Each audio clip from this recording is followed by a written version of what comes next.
And now to Turkey's presence in Iraq. For the last 2 years, Turkey has increased its military presence in Iraq. It is a part of its decades-long offensive against those who it terms as Kurdish terrorists, who are sheltered in the rugged and the remote regions. Now, this has been going on for years and it has attracted little or no global attention. But recently, further escalations are igniting fears of further escalating instability in an already charged part of the world. Let's take a look. This is Seraro, a village in northern Iraq that was left deserted last year after Turkish forces set up their outposts as part of an incursion that forced the residents to flee. These outposts are not alone. They are part of dozens other similar structures that have propped up in the last 2 years as Turkey furthers its decades-long offensive on Kurdish militants. When Turkey first came to the area, they set up small portable tents. But in the spring, they set up outposts with bricks and cement.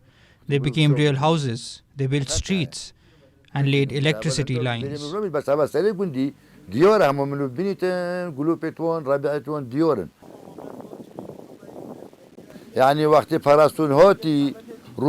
the first day of the military operation, they brought planes with them. That day was better than the following days. On the second day, they came with planes and struck with rockets inside the village as well. Villagers were very scared. We stayed like this for 2 days. We endured the third day. On the fourth day, we left the village. These were the words of Seraro's mayor when he last visited his village in December, where shell casings and shrapnel littered the ground. Ankara's advances are gradually increasing at the border of Iraqi Kurdistan.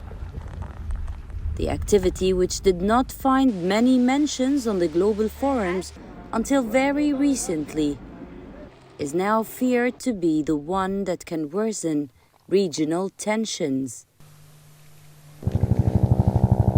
Kurdish officials say that Turkey can become further involved in the region if its new base comes under sustained attack, while on the flip side, its growing presence can further embolden Iran to expand military action in Iraq against groups it accuses of fomenting unrest at home.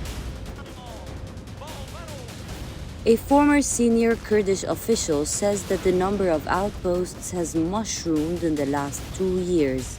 What stood at 29 until 2019 now stands at near 90. Ankara has maintained that its operations in Iraq fall in line with Article 51 of the UN Charter. The article gives member states the right to self-defense in the event of attacks. When asked about its outposts, Turkish Defense Ministry in a statement said that, quote, "Our fight against terrorism in northern Iraq is carried out in coordination and close cooperation with the Iraqi authorities," unquote.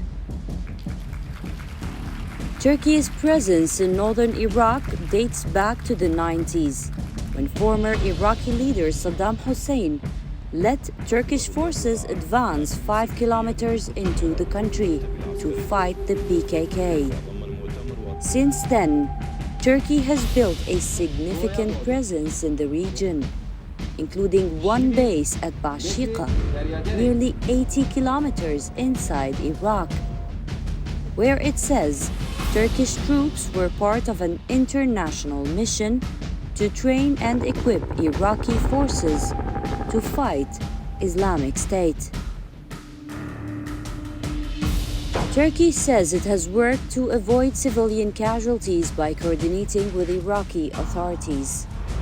But a report published in August last year by a coalition of NGOs says that at least 98 civilians were killed between 2015 to 2021. An official with Iraq's Kurdistan regional government says the conflict has also emptied at least 800 villages since 2015. That is when the ceasefire between Turkey and the PKK broke down, driving thousands of people away from their homes. West Asia Bureau, WION, World is One.